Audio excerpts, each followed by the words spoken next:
Outro assunto bastante importante que já foi, inclusive, discutido no Congresso Nacional, ainda não definitivamente, é a respeito da terceirização da chamada atividade fim. Né? Para isso, inclusive, nós convidamos aqui o doutor Horácio Conde Sândalo Ferreira, que está gentilmente aqui conosco. Horácio, boa noite. Muito obrigado pela participação. Como vai? Boa noite, Tudo bem? Tudo bem, você? Horácio, em que pé está esse debate se pode ou não terceirizar a chamada atividade fim? Olha, Heródoto, isso passou num projeto de lei que começou na Câmara, não é? E hoje ele está no Senado. Ele foi aprovado na Câmara? Foi aprovado na Câmara, ficou muito tempo parado e a toque um pouco de caixa, ele acabou sendo aprovado com algumas emendas. O projeto é de autoria do deputado Sandro Mabel e hoje está no Senado. Não é? No Senado também há um outro projeto de lei que cuida do mesmo assunto, de autoria do senador Paulo Paim, que tem algumas diferenças e que nós imaginamos que eles vão acabar sendo discutidos e votados em conjunto. Né? Mas está lá no Senado. Está caminhando, então?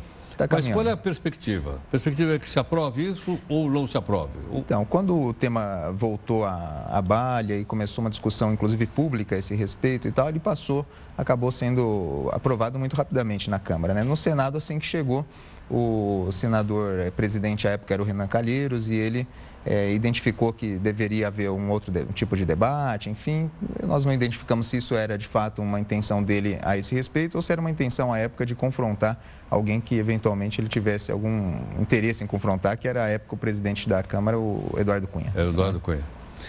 Eu vou te perguntar o seguinte, por que os sindicatos, as centrais sindicais, nós já trouxemos vários aqui, são visceralmente contra?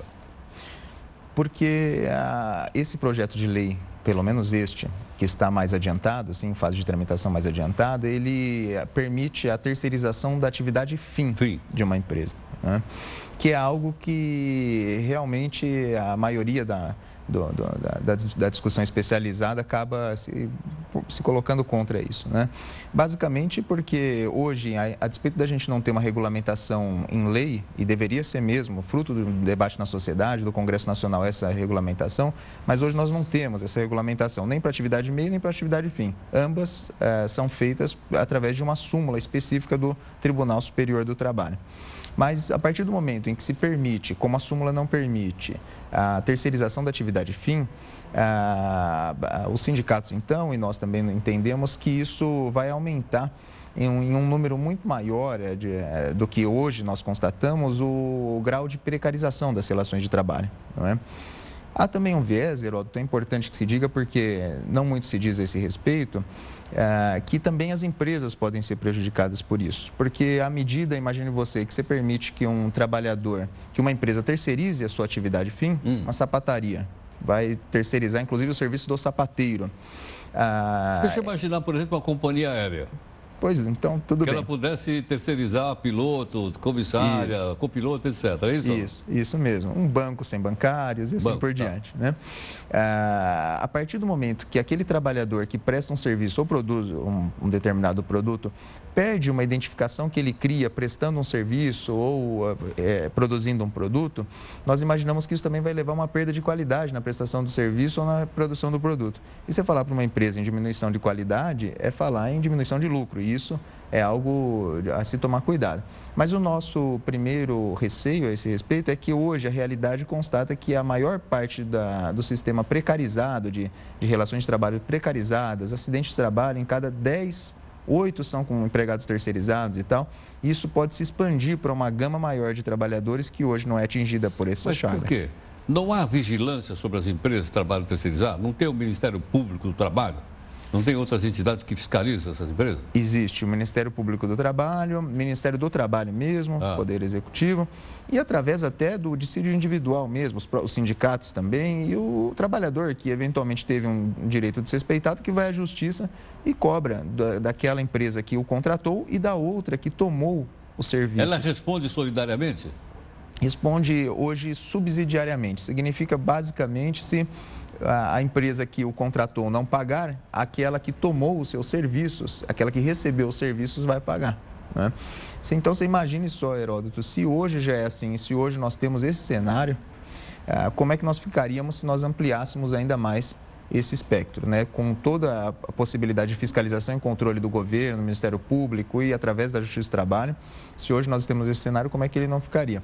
E é verdade, também é bom que se diga, Heródoto, que a estrutura do Ministério do Trabalho para fiscalização é muito precarizada. Os fiscais, auditores fiscais do trabalho demandam e realizam um trabalho muito heróico até em alguns casos, mas a verdade é que em muitas cidades grandes, você pegar Osasco aqui, por exemplo, há uma situação de quase sucateamento desse tipo de fiscalização, o que é muito ruim, não só para os terceirizados, mas para qualquer tipo de trabalhador, né? Claro, sem dúvida alguma. Agora, então eu posso entender que tem dois tipos de trabalhadores.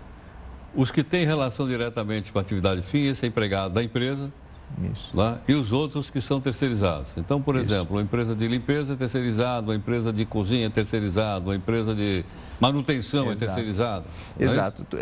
Toda aquela atividade que não é a atividade principal da empresa, ela pode ser terceirizada, porque se a empresa é especializada em realizar um determinado serviço, o banco para prestar serviços bancários, o sapateiro que a gente falou para produzir o sapato, ele não necessariamente ele tem a especialidade, a expertise, nem vai necessariamente perder tempo com o serviço de limpeza, contratação de pessoal, contabilidade, essas coisas, né? Serviços jurídicos e assim por diante. E aí ele poderia, sim, terceirizar esse tipo de serviço. Isso confere uma segurança maior a ele, né? No sentido de que ele pode, digamos, direcionar a sua maior atenção. Com isso ele consegue diminuir o custo? Consegue. Porque você imagina, você contrata um segurança lá para o meu escritório. Se eu tenho um e preciso de um, ele vai precisar tirar férias, ele vai precisar eventualmente se afastar porque vai ficar doente, assim por diante. Se eu contrato uma empresa de serviços terceirizados, quando aqui ele não está, tem outro para cobrir. Eu não preciso me preocupar em como é que eu vou fazer para gerir um sistema de segurança a todo momento e tal. Então, aí, uma atividade meio. Meu escritório não presta serviço de segurança, presta serviço de advocacia. Então, nesse sentido, eu não me preocupo com isso. Eu contrato, deixo lá e eu sei que a empresa vai acabar substituindo aquele trabalhador. Agora, quando esse mesmo segurança, né? Tá. Ao invés de ser contratado pelo escritório, é contratado por uma empresa, sim, ele tem os direitos trabalhistas dele. Tem. Ele vai tirar férias. Vai ter 13º, vai ter um terço condicional. Não, porque parece, assim, à primeira vista, que ele não teria, pô. Não. Fica mais barato porque lá não tem nada disso. Não. Tem que ter, né? Não, fica mais barato para mim porque eu não preciso ter dois, né? Mas ele tem todos esses direitos, mas enquanto ele está tirando férias, por exemplo, ele é substituído por outro que não está em férias naquele momento da mesma empresa. E por isso que fica mais barato, né? Agora, quando você terceiriza uma atividade fim, Heródoto, seu ponto é muito bom, muito interessante. Se você terceiriza a atividade fim, e você vai colocar entre aquele que está realizando o serviço, que é o trabalhador, e aquele que está tomando o serviço, que é o tomador de serviço, aquele que produz, no exemplo do sapato, o sapateiro, o sapato, como é que você vai justificar que você vai colocar uma pessoa ali interposta, que vai precisar ter lucro, que é a empresa de terceirização, e aquele trabalhador que dá atividade fim vai ter os mesmos direitos que hoje tem aquele trabalhador que trabalha na atividade fim. Alguém precisa ter lucro aí nesse meio do caminho e, em princípio, o que se diz é que isso não vai resultar em diminuição de direitos. Me parece que sim, por esse aspecto básico e por outros também. Então, quando você terceiriza a atividade meio, sim, dá para justificar. A empresa de segurança é muito mais especializada nisso, de limpeza mais especializada no serviço que presta e tal. Já, por outro lado, na atividade fim, cada empresa deve ter a sua própria atividade e prestar atenção nela e direcionar sua atenção para aquele corpo, para aquela atividade principal que ela exerce no mercado. Queria pedir que você ficasse mais um instantinho conosco aqui, tudo bem? Claro.